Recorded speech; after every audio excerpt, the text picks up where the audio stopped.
Welcome to Amazin But True, our New York Mets podcast on the New York Post. A huge crowd here at the Ocean Casino Resort as we record. It's Jake Brown, Nelson Figueroa. Let's just get right into it, Figgie. Oh, boy.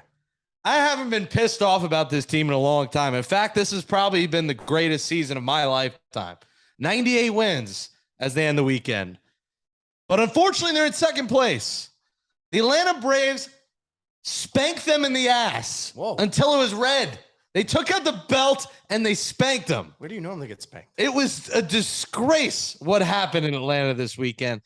You know, all you had to do was win one freaking game against these stupid Braves, against their Timmy Trumpet, wannabe Contreras, their Timmy Trumpet, Carl Ravitch, you suck. Enough of the ESPN broadcast. I hate this Braves franchise. Every year they seem to doom us. Since I was 8 years old, since I first became a fan in 99, they killed me in the John Rocker days. Kenny Rogers walks in the game-winning run. Even in 2000, even though we went to the World Series, every year this Braves team, last year they win the freaking World Series. And now to start the month of October, all we said was win one, control your own destiny, sweep the Nationals, all is gravy. Instead, the Braves beat us. They beat our game one, our game two, and our game three starter. Unfortunately, Figgy, that's our game 1 and 2, 3 starter in the wild card round, because now it would take a Christmas miracle for the Mets to win the division. It'll take a Columbus Day miracle for the Mets to win the division. They have to sweep the Nationals, and the Marlins, who are selling tickets to Mets fans to come out, well, they better pack that building and hope that Mets fans in Miami for Mets fans, actually work, because we need the Braves to get swept by the Marlins. This turned for the worse. This was an unacceptable weekend for the Mets. And yes, we're still in the playoffs, and I'm still aware of that, and I'm excited for the wild card. Hope we could do it. But once again, we're in the NL wild card banner at Citi Field. It was for the third time. What is it? 2016. 2000, they won the wild card, right? 2000, 2016, and 2022. This team might win 100 games, but if they're going to have to beat the Padres or the Phillies, then they're going to have to go to LA and beat the Dodgers, and then we'll see after that. Maybe go back to Atlanta and get revenge. It'll be a great revenge story. But I'm fed up at this weekend. As much as I love the Ocean Casino Resort, the Ocean Resort Casino, whatever we want to call it, I love it here at Ocean. They're great to us. This was a disgrace. Yeah, I would love to say that you're wrong about something that you said, but I just spilled Diet Coke all over myself. He's a blubbering mess. No, I have to agree on all fronts, but I think it happened way before this series. This series, they got outclassed. They got outplayed, and the Braves are one of the best teams at home, if not the best team at home in all of baseball. And there's a reason for that. Did you see that fan base? Did you see that crowd? Did you see that energy in that building? The Mets looked like they were defeated even when they had the leads. You looked on that bench. It didn't seem like they were very confident in what they were doing. And then the starters were going out there and giving up the leads. And then you saw guys that you normally can count on, like Bassett.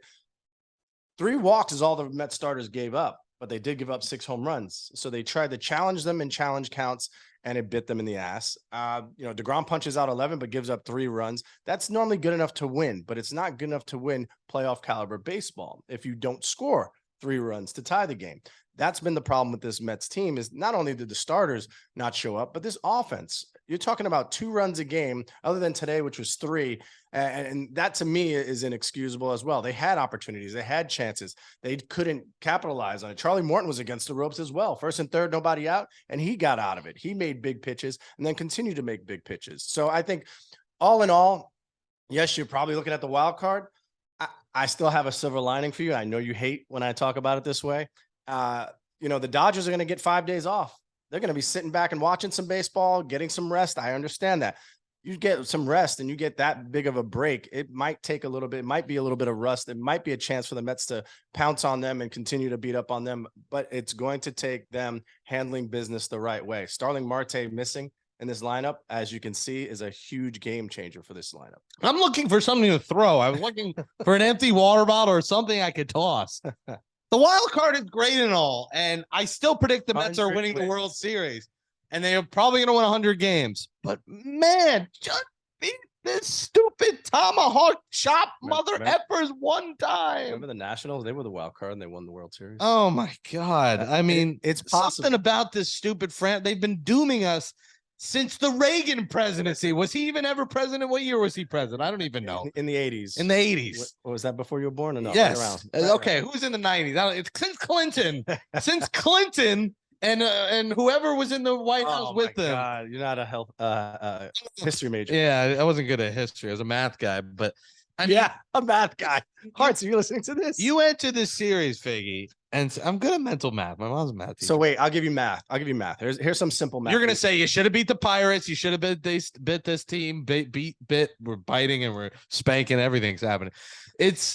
I get it.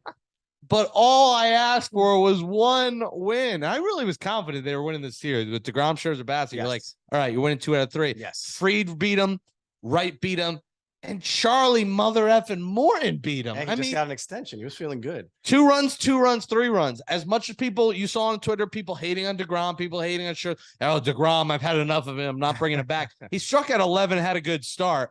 The offense is to blame in this series. You can't. Everyone's like, oh, Buck did this, Buck. They just did not score. They did not produce. They had to be perfect. The starters had to be perfect. And when I say perfect, not just the starters having to be perfect over 5 innings, the starters had to give them 7, 8 innings so that you can just hand the ball over to Diaz and he can shut the door. That's the recipe for success that the Mets have to, bank on. But at the same time, you have to score runs. You have to fight back. You have to find ways to do the little things. I didn't see base running. I didn't see the speed that we talked about that they added in the offseason. Mark Canha, he looks lethargic. He looks a little bit slow right now. Escobar carried the Mets all of September. It didn't transfer over to October as of yet. Vogelbach, who had a great 2 for 2 to start out his night against Charlie Morton, inexcusably, he gets replaced by Francisco Alvarez. And we'll get to the Alvarez saga because I have a bone to pick with Alvarez. Well, not with Alvarez. And that was an exciting start to the weekend. It's like Alvarez, Mets, Braves, buckle up. Yep. And we buckled up and we crashed. This is an accident. I hope you have good insurance. So let me go back to the math that you have to understand. So in my lifetime, the Braves won 14 straight National League East pennants. 14 straight. How many World Series did they win? 1. Yeah. How many did they go to? I was a young lad then. I was alive. How many did they go to? They went to like 3, 4. They went to 3. I don't remember the years. They went to 3. That was it. 95, 96, 99. Out of the 14 like straight years that they won the National League East, they only got to the World Series 3 times. It's not as easy as you're making it sound. Like all of a sudden just, hey, hand them. Here's the problem. The Braves have 2 titles in my lifetime. My team has zilch. 0. At least you're not like the Yankee fans. We got 27. No, you don't have 27. Your grandfather had 23 of the 27. Mine's 2. I was -5 and -22. I mean, come on. I understand. Is it panic time? No. Is it a reality check? Yes. An absolute reality check of this series because you looked all the way around and there were no answers to be found, especially in the bottom of the lineup, right? Especially the middle line. There was no one to drive in because no one got on. What's your Alvarez beef? What do you got? My Alvarez beef is very simple. It's you waited so long to bring this kid up and to keep him eligible for the postseason. I get that. That's cool. But at the same time, when you brought up Vientos, you should have brought up Alvarez so that he could get his feet wet and not have. Well, he was hurt. That's the problem. No. But the thing is that they could have brought him up as soon as they brought him back. They could have brought him up, and it wasn't about getting him the at bats. It's just being, acclimated to the playoff atmosphere, to being in front of bigger crowds, bigger fans. He wasn't playing in front of huge crowds and 30, 40, 50,000 people down in AAA. No matter how well he was doing, he had never heard the Atlanta Braves chop like he heard it, and they were all over him. He was outclassed, overmatched.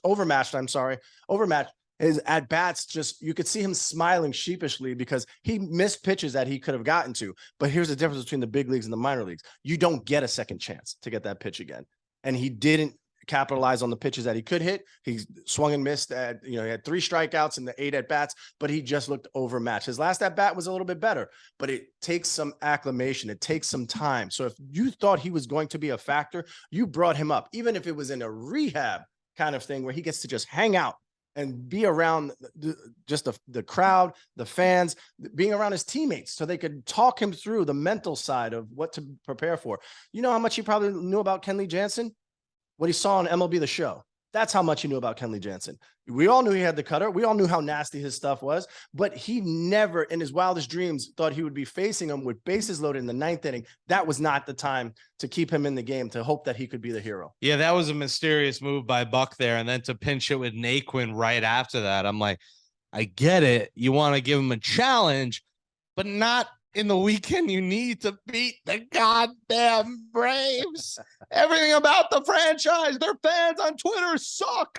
Their freaking Timmy Trumpet impression sucks. Hey, we won that one though. Diaz. Dansby Swanson, shave your beard. God, I got nothing for him. I just don't like him. You're so mad. Marcell Ozuna, go drunk and drive again. How many you loser? Flag on the play. Guy. Come on. That bomb hits a homer like Steve, everyone's hitting homers. What's happening? Okay, so here's another bit of math for you. So the Braves Truist Park. What a stupid name. Truist. The Braves lead all of baseball in hard hit percentage. 2 Chain Stadium. The Braves lead all of baseball in hard hit percentage. You know what that means? They square up a lot of pitchers, even the best ones, and they at a 34.4%. That's how consistent this lineup is at hard hit percentage. Hard hit percentage is what everybody is looking for from their lineup. You know where the Mets rank in that in hard hit percentage? 0. 26th. Yeah, that's not good. 26th. However, you know how the Mets play the game of baseball. That's about putting balls in play, beating the shifts, having runners moving so that there's some kind of, flow to the game, and that use the athleticism of the players that you have. That was not there in this series in Atlanta. And they'll go back and they'll watch this, and they'll go back and they'll figure out what could they have done differently. This is where you have somebody like Buck Showalter, who are people calling for his head. Yeah, you're going to hear some people saying some of the wildest things. And some of these are our colleagues, and some of these are our good friends who are all over Twitter and saying, burn it all down. Alvarez is a joke. This front office is terrible. They didn't add this. They didn't add that. You can't. Hindsight is 2020. And I used to love this about being on SNY and being an analyst. I was never wrong.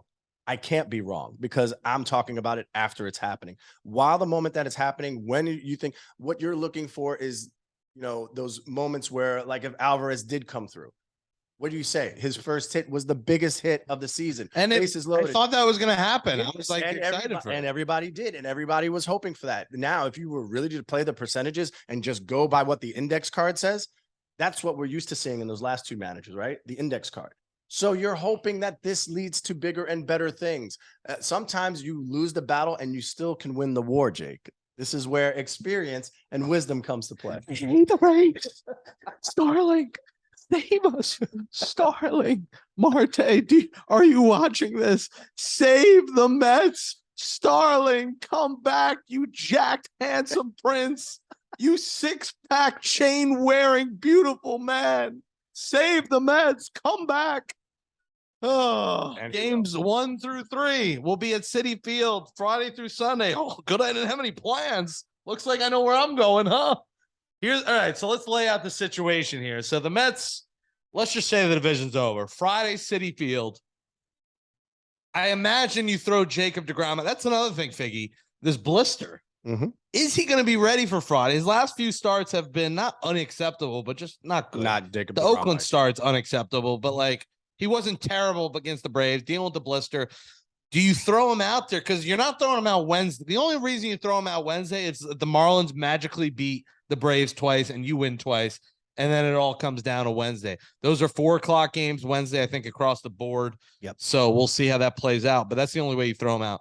Do you throw out DeGrom Friday, Scherzer Saturday? Because you have to align it too where they're ready for game 1 on Tuesday. So, it's the first team of 2. So if they each win one, you got to get Saturday, past the first series. What do you do? How do you line it up? You get past the first series, and then do you throw DeGrom game 1 and set it up, and then Scherzer 2?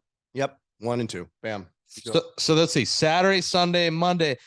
Then you're not going to have DeGrom unless you put him on short rest Tuesday. So game 1 of the NLDS, and we're looking far ahead here, but just setting up the scenarios.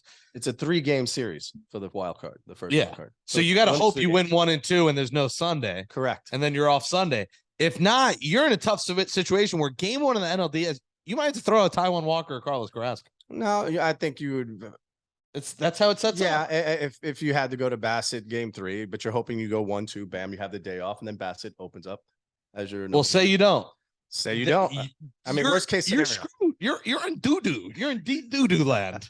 I mean, game 1 is going to be Taijuan Carrasco. Game 2 is going to be DeGrom.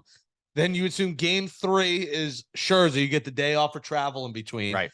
And listen, the Mets also just lost out. You got to factor this in.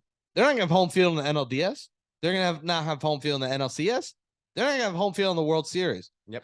It's setting up for the ultimate comeback story and the ultimate revenge story. It's setting up for Buck Showalter to get, a statue outside the stadium, because this run to a World Series championship just became a lot more difficult. You are now the road warriors through this whole, after the wild card, through this whole ride. And, we'll see if they're built for it. I think they are. I think they have the manager to do it. I know I've been negative, but this has still been, maybe the best season of my life. They've given me so many fun nights, fun games, fun storylines. But this weekend kind of like brought you back to earth. Like, these are the Mets with it. And I know this is the new Mets, Steve Cohen, but like it brought you back to be like, these guys are human and they need Starling Marte. Now, that's exactly what you see. You can see the deficiencies right away. You can see how the Braves were clicking on all cylinders, and any mistake that was left over the plate got hit hard. Even the outs were hit hard. You saw that. I mean, it was really a big difference between even the outs that were being made, the hard hit balls all around the ballpark, and the soft contact that the Mets had, the easy outs, the lazy fly balls. Those things came into play, and it's just the style of baseball and the way that the Braves have done it this whole season. And when you have the back end of that bullpen, with now you have Iglesias and you have Minter and you have Kenley Jansen, you have 3 closers. Guys who that experience, 3 closers that are going at the back end of your bullpen. Seth Lugo ran into another barrel tonight. You worry about that. Trevor May isn't really the guy that you had hoped he would be, and then come back from his surgery. So there's the biggest thing I will go back and say that people on Twitter are going ham about is the bullpen help. The Mets did not go out and get bullpen help, and I think that's really inexcusable for a franchise who was planning on going deep into the playoffs. Well, I think what they were thinking was, hey, we have our 3 starters, our 3 frontline starters. We'll throw the other 2 guys in long relief, and you even have a McGill to put in relief. He wasn't sharp. It's his first time coming back up. You have Peterson, who looked pretty good, topping out at 96. So you can have now you have 3-4 guys that you can use as middle relievers that you counted on as starters, and then you can get the ball, try to get it to, of course, the best closer in baseball, but he's also been the least used closer in baseball over the past month. So that's a concern, and that's why he pitched in tonight's game. I know you were saying that. What is he doing in the 8th inning? Well, he's in the 8th trumpet inning. on trumpet crime is what you had there. Well, he was able to win that saxophone and a clarinet. You would have the Trans-Siberian freaking Orchestra in Truist Park. Stupid stadium name. Well, at the end of the day, it is what it is. You can't go backwards. All you can do is you learn from those mistakes, you learn from these experiences, and you move ahead and you say, now we have to handle business. If they don't handle their business and finish out as strong as possible and get themselves in as good a position as they possibly can, yeah, you look at it as a disappointing end to the season. But if you look at the Braves in the second half of the season, since June, they are the number 2 team in all of baseball. Mets are number 3 in the National League. So you had the Dodgers, you had the Braves, and then you have the Mets. They played top 3 level baseball. It's not like they, pardon my French, hit the bed, because they didn't. They've played very, very good. You're making Hearts use the bleep button. Now you're adding time to our edit. Thanks, Figgie. Hey, I had to drive 2 hours to get on the video. Press a button. You could have said crap the bed. You could have said dump the bed. You could have said poop the bed. If I say craps, you might think you're betting and you're losing more money. So here we go. I can't even play craps. I'm terrible at that. So I think crapping a lot for the food, though. In the end, Jake, yes, this is a time to get it all out. This is a time to get it all out, get it all off your chest, because you know what? I know where you're going to be on Monday and Tuesday, and tell me you're not. Well, Monday they'd be here. Well, I have tickets. I wish I didn't buy them. And I said pack the building Tuesday and Wednesday against the Marlins. Yeah, they didn't. I wouldn't blame Mets fans for not going this week. I mean, these games don't really matter unless now if the Marlins win Monday and you win Monday, then Tuesday becomes interesting. Mm-hmm. And then if, the Marlins beat the Braves Monday and Tuesday and you win Tuesday, then Wednesday I say, yeah, pack the building. Now, just in case. 4 o'clock, take off work, but I don't see that happening. Like Can Josh Beckett come back for the Marlins? Who else? Yeah. Can Josh Johnson pitch for the Levon Hernandez? Levon Hernandez yeah. and Eric Gregg being the umpire, so he can have the big strike zone. Can we get Levon Hernandez, Josh Beckett, and Sandy Alcantara for these 3 games pitching for the Marlins? Like, please save us. This was frustrating. So, and here's the other part of this you got to factor in. So, the Mets at this point look like they would take on the Padres. Here's how it lines up. The Phillies have 3 games against the Astros in Houston. You don't expect them to sweep. No. The Phillies lead the tiebreaker over both Milwaukee and San Diego. So Milwaukee looks like they might be toast. They face the Diamondbacks for 3. They would need to win all 3, and the Phillies would need to get swept by the Astros. That's not crazy. The Astros are a great team. So that's possible. But the Padres have 3 against the lowly Giants. So essentially they win 3, they clinch the 5. They win 2, good chance they clinch the 5. The Mets are 2-4 against the Padres. They've pretty much gotten spanked by the Padres this year, Figgy. In June, they won 11-5, but they lost 7-0. Yep. Then they lost 13-2. After the All-Star break, they lost 4-1, 2-1, and then if you remember the Sunday night game, they won 8-5. They're 2-4, and they're gonna have to come to Citi Field, and they beat us 2 out of 3. I know regular season, that's July. It's the pre-DeGrom days is a different time and era. But this is a Padres team that went all in at the trade deadline. Yes, they did. And who many people still believe could go on a World Series run. This is not who you want. You want to face the Phillies, who you beat 14 times. You went 14-4 against the Phillies. You just beat the Brewers 2 out of 3 last week.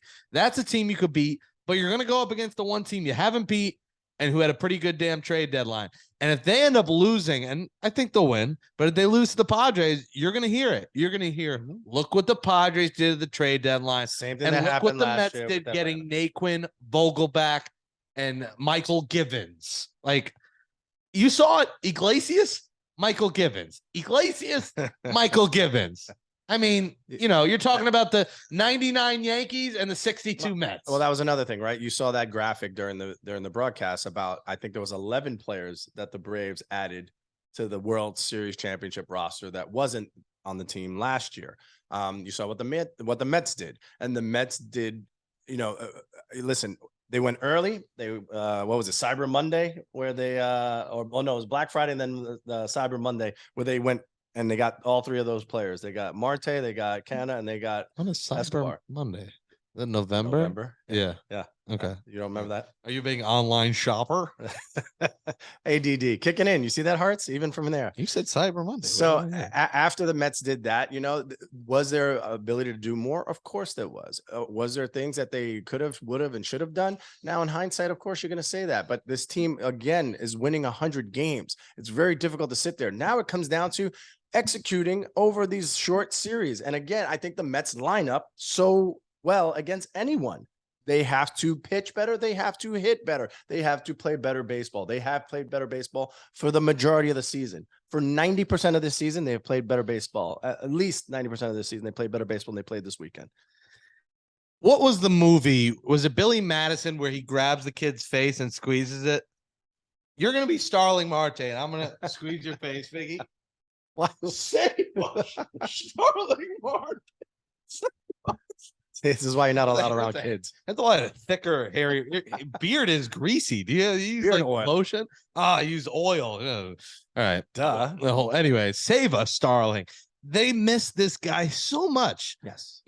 Just his presence in the lineup changes everything. And you're asking for rookies in Mark Vientos, Francisco Alvarez, a 230 hitter in Tyler Naquin, a 230 hitter in Daniel Vogelback to try and save you. Marte, we don't know what his status is. We're hoping he's back.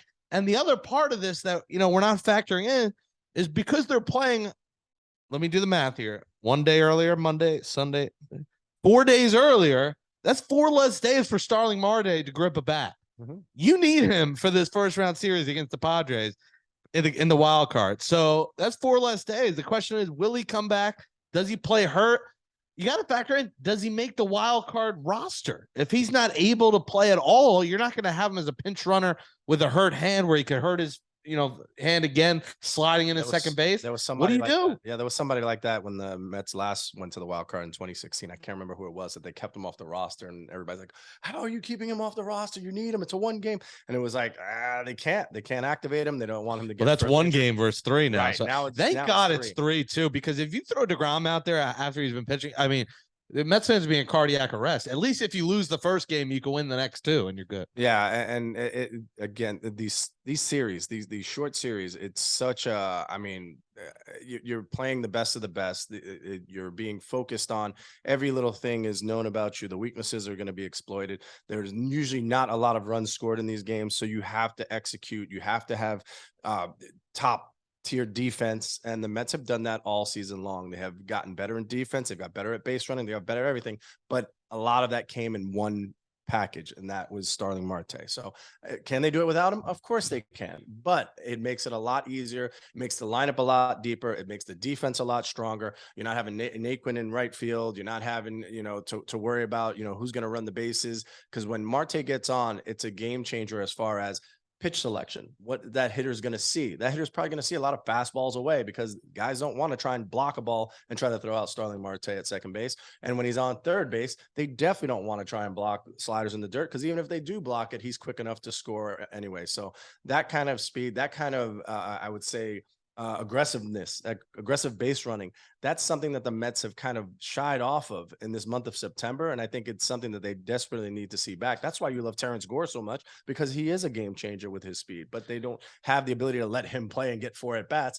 It's going to be these other guys that are really going to have to start. Nimmo's going to have to start running more. McNeil's going to have to start running more. These guys have to show a little bit more athleticism. And Buck is in an interesting spot this week because, Monday you play balls to the wall. But if the Braves beat the Marlins on Monday, Tuesday and Wednesday, you got to consider just resting guys, because the games mean nothing. You're locked into the 4 if the Braves win Monday. If the Marlins win, then Tuesday you manage like normal. But Tuesday and Wednesday, I don't think there's any reason to I'd give Lindor, especially because you have a quick turnaround Friday. You're not going to have to travel because it will be in Citi Field. And that place better be raucous on Friday, Saturday, Sunday. Because the Dodgers are next. Mosh pit. I had a mosh pit at Luke's wedding yesterday. Figueroa came on in Drake's verse. We went crazy. But that place better be rocking. But like Tuesday, Wednesday, don't you have to consider? All right, Lindor, you're getting a day. Alonso, you're getting a day. Nimmo, you're going to get a day. Buck's gonna have to manage this week differently if the Braves win Monday. Correct, absolutely, and I think that is what you're going to see, is that it's got to be managed accordingly, and I think they're already 5 steps ahead of us when it comes to that. But you might have to start Trevor Williams on Wednesday. You might just have to throw out one of the bullpen arms. It is what it is. You're going to throw out somebody that you're not going to even keep on that playoff roster. You're going to let them go. Take their lumps. You're going to let guys play that might not normally play. Terrence Gore might get a start. And I don't even think you would start him. I think you don't want him to get hurt if he pulled a hammy or something like that. So there's going to be variables that, again, is too many to factor right now. There's too many things to say what if. We tried doing the whole what if just a week ago, when we said, oh, it's the Marlins for 2. That's easy. We got a day off here, a day off there. And then, the Braves, and it's lined up to be a heavyweight championship fight.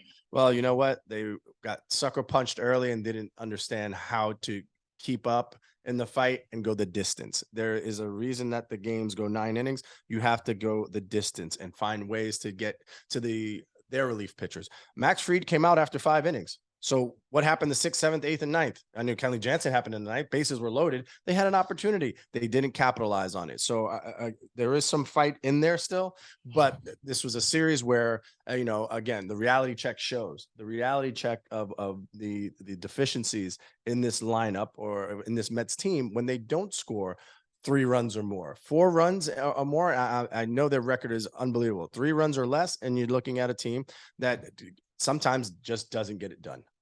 We need a Christmas miracle. And if it's not the Marlins route, we need the Phillies to sweep the Astros somehow, some way.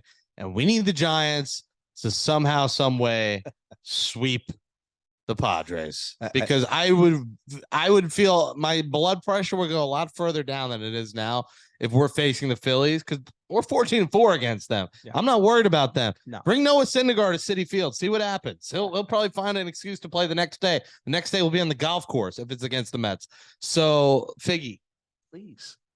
Here's the thing: if they lose the wild card round, this season is an incredible disappointment. Incredible.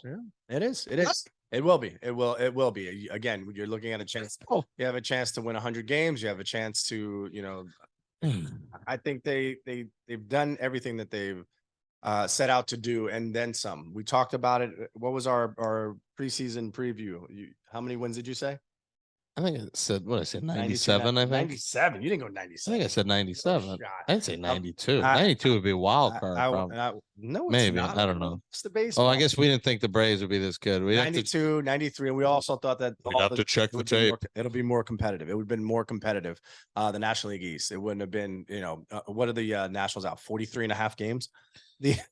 I mean, you're looking at some ridiculous baseball being played in the same division, and that's okay. They lost 10. The series is 10-9, so they were right there on par with them. They had a bad series. Take it on the chin, put some ice on it, and come back up on Tuesday and get the job done. We'll say this: I still believe. You gotta believe. I still think the Mets will go on a World Series run. Buck, save us. Offense, come alive. Starling Marte, get that hand better. Do what you got to do. See a chiropractor, I don't know what, fix his hands. See a masseuse, do something. Fix your hand, get it right. Get the hand right. Get your hand ready to go. Could you stop making that motion with your hand while you're doing that? Get your hand back in action and get on the field. We need you back in this lineup. And the Mets, I still believe, go take care of business this week and, ride high into the series with whoever you're playing. It's looking like the Padres. God, I did not think I'd have to look at the wild card standings. And here I am watching all sorts of scores. Watching Soto. Juan Soto. Oh no. Now I'm not going to be able to sleep. He hasn't done well as a Padre. And that scares you anyway. Which means he's going to hit 7 home runs in 3 games. That's how it is. Well, tough series, a spanking, a sweeping. But Figure, we enjoyed our time here at the Ocean Resort. I keep calling it Ocean Resort Casino. It is the Ocean Casino Resort. Beautiful sports book. You have so many TVs, lots of action. You got blackjack, roulette while you're watching these games. It's a nice spot, huh? It's not bad. I'm not a big gambler, and you wouldn't catch me here by myself just driving down the AC. It's my first time in Atlantic City. But it's luxurious. If you say so. It's nice. It's a nice hotel. It's a nice hotel. You walk around. There's plenty of places to eat. Food. Had some Wahlburger today, and that's like the lowest level food. Hey, I get it. Yeah, Figgy had the low level food. I ate high level food like juicy steaks, colossal shrimp. Oh, here we go. Beautiful American cut. That's because you're a gambler. Big shrimp. You're a degenerate gambler. No, I'm not. You came in and they're like, "Hey, Jake, you're back." That's not true. Come to Papa. Give us our money back. I do the pennies. You know how bad it is? They gave Jake $150 when he checked in, and you know what happened? They didn't do that. No. What happened with the $150 you got? It's not. They don't give you cash. It's just to eat. It's just for food. And it's for a piece of steak and shrimp. Do we want to do a Spanish Academy trip? There's only one word. Swept. I feel like we did this already. We probably did a few years ago. What was the other word that we said earlier? This one is. Forgot. Well, what is this? Swept is barrido. Burrito. Not this burrito. Is burrito. Chipotle. Yes. No, that's $150. That's what you spend it on burritos. Yes. Barrido. Oh my God. I remember we did this one.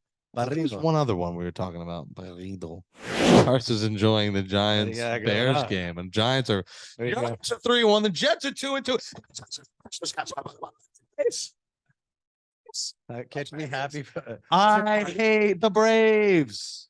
I hate them. I hate everything about the franchise. All right, well, we'll close out Amazing But True next. All right, Figgy, that closes whatever the hell this episode is. Amazing But True. I don't even care about the goddamn number. Our New York Mets podcast on the New York Post. Thanks to Andrew Hartz. That's my line. Oh yeah, I forgot. Thanks to the Ocean Resort Casino, Casino Resort. Start over. Thanks to the ocean, the Atlantic, the Pacific, and the resort for having us. I can't swim, so I wouldn't survive in the Atlantic or Pacific. Thanks to you, Jake, and to Andrew Hartz for producing the show. Producing. You got me. That's our Spanish Academy. We're producing. Thanks to you, Jake, and Andrew Hartz for producing the show. Give us a 5-star rating on Apple Podcasts.